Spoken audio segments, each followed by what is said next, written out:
Marriages gone sour. Now don't get the wrong impression. This is not about the likes of Nice and Tony Payne. No way. By marriage we mean union, and by union gone sour we mean split up. This feature focuses on the top 5 unions in music that have been shattered into smithereens. Don't expect to see Plantation Boys or Remedies on this list because that's kinda old school and we're trying to focus on the present age. So ladies and gentlemen, boys and girls, enjoy. These are the top 5 music marriages gone sour.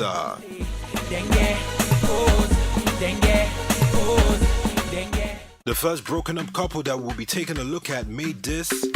All my ladies, all my ladies. This. It's teachers again. This. Baby, this. This. For me, no, they waste time. Wheezy baby, no sherry. She be wheezy baby, auntie. Yeah, your dance, they make me crazy. And many more hit songs together. It's Inyanya and D-Tunes. Inyanya, Ono Yom in books, simply known as Inyanya and Adesoya doing Shola, aka D-Tunes, worked together for 3 years, producing hit after hit. The chemistry and talent were both evident and they propelled the Inyanya brand into the spotlight, making him one of Nigeria's most sought-after artists. But unfortunately, just like the other unions on this list, it wasn't made to last forever. In March 2013, the duo announced their split, with D-Tunes leaving to set up his own label, Difference Entertainment. Verdicts: divorced, good together, and good apart.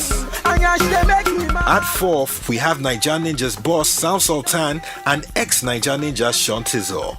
Back when Sean Tizzle was still a member of Nigerian Ninjas, he was fairly unknown. All we heard him sing was your boy Sean aka Tizzle, reppin' Ninja Ninja. And reppin' Ninja Ninja. And reppin' Ninja Ninja. And then he left, signed up with producer D-Tunes Difference Entertainment and dropped Shole.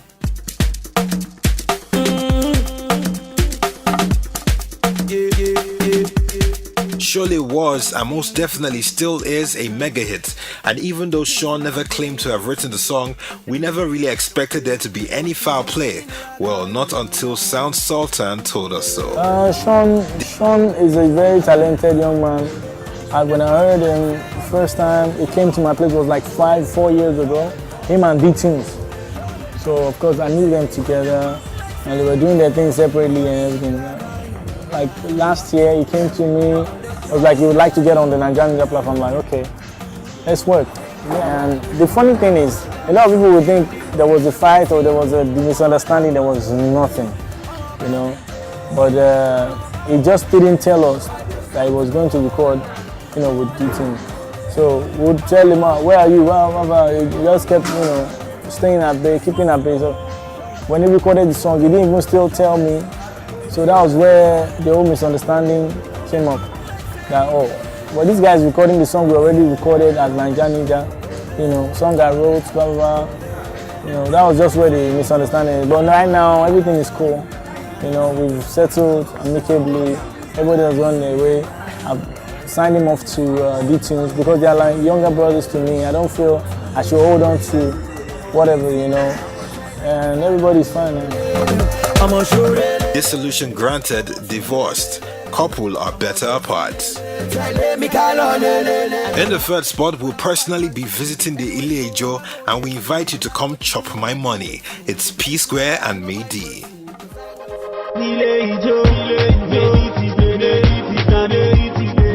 It's not always easy for stars to make a star, but this time it worked out. Peter and Paul Okoye, more popularly known as P-Square, announced Akimayokun Awudumila as a Square Records artist on the 13th of May 2011. He instantly became a star with banging songs like the NBC band soundtrack, Ile-Ijo, and he's featured alongside Akon on P-Square's Chop My Money remix. It's the remix, yeah. The remix, yeah. So fly. Akon, P-Square, Mr. Maybe, Convict Music. First of all, But sometimes good things come to an end. On the 21st of August 2012, Square Records and Northside Entertainment CEO Jude Engis Okoye announced that Mady was no longer signed to the label. According to the official statement, Mady would no longer be an artist with the Outfits due to irreconcilable differences. The Outfits even went as far as deleting Mady's YouTube account. Immediately after the press release, Mady was asked for his side of the story, and he claimed that at the time he wasn't even aware of the split or that he had been booted out of Square Records. He said that he had just woken up and had heard of the news the same way everyone else did. Of course. Something happened. Of course. Somebody sent letter this year's letter that Mady is no longer a member of. Hey, see that letter that we also on the internet. That letter. And you said you didn't know anything about it. What actually happened? I know today is you probably have a different story. Yes. But what actually happened? An updated story now. You know, when God says it's time. There's nothing you can do about it. So let's not question God. Let's just keep moving with the train. That's actually what happened. Well, what prompted that? What happened before then? What led to that? I was dropping songs and dropping singles and, shooting videos, basically. That was what was happening to me before then, and right now here I am. As a boss. For a long time, Square Records refused to explain their meaning of irreconcilable differences. It wasn't until January 2013 that the P-Square side of the story was made public. In a radio interview, Jude Okoye said, and we quote, "We sign in artists as our way of giving back to the society, and by the time they become known, we let them be. However, when Mady came in, he wanted more than that. He wanted to be P-Square. He wanted to live a good life with cars and flashy things all in a year, forgetting that it took P-Square 8 years to achieve that." Unquote. Verdict: dissolution granted on the basis of irrelevant requests. We would, however, appreciate a reunion on stage. Cause I don't care. At second place is an Omo Baba Olowo and an Omo Baba Olowo promoter.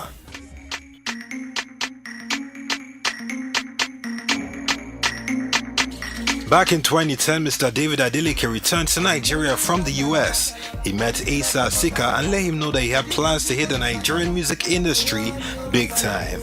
Asa offered his services and David agreed to make Asa his manager. How did that turn out? Pretty good. Davido was born and in no time his career recorded amazing success and he had become a mega superstar. It was a perfect combination of music artist and manager. The hits came, the awards came, the money came too, and then boom, then came the splits. Asa Sika played a key role in building Davido's career. Thanks to tutelage from his uncle Storm 360 boss Obi Asika and his cousin, the only MC with an MSc natal C, Asa was equipped to work with an unknown Davido until they recorded remarkable success. On the 28th of December 2012, the pair severed ties. The reason? Rumors hit the mill from left and right.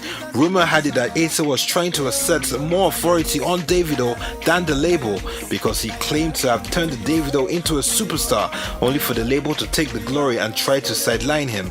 A blogger reported that the pair parted ways after Asa couldn't come up with a 2 million naira balance from a show. Davido, according to the blogger, was said to have assaulted Asa, leaving him with bruises and cuts. The official reason was pretty different though. HKN, Davido's label, reportedly claimed that dropping Asa was an executive decision, as many stakeholders believed that Davido required a more mature manager and stronger management. Davido himself disclosed that the main reason he parted ways with the young Asika was because they had different views and issues, adding that they just had to go apart. Verdict: divorced. Just let them be. And what should expect to be the biggest music marriage gone sour is the biggest music marriage gone sour. It's the Coco Master DaBaby and his once upon a time dearly beloved producer Don Jazzy.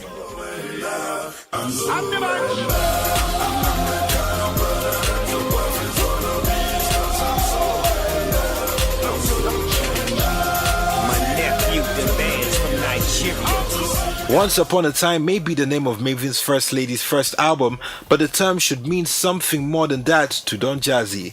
Dakwa Oyebanjo and Michael Collins Ajere, popularly known as DaBaby and Don Jazzy respectively, both founders of the now defunct Mohits, were once seen as a joint product that could not be separated for whatever reason. But things change, and apparently so did their relationship.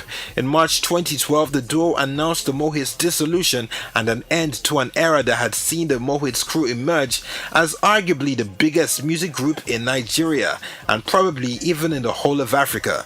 But it wasn't just an end to only Mohits.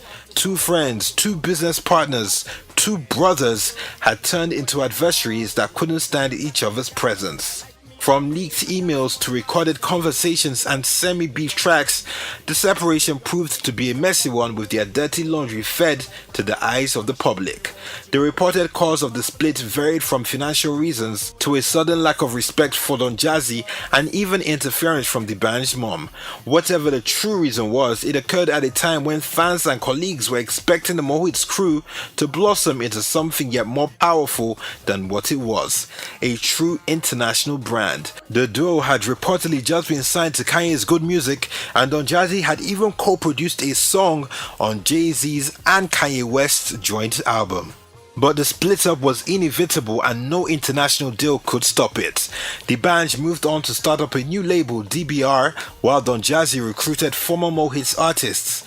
One they called Dr. Sid Andy Prince, signed on Kele Kele crooner Tiwa Savage, and built a new fortress, Maven. So DaBaby and Don Jazzy are history.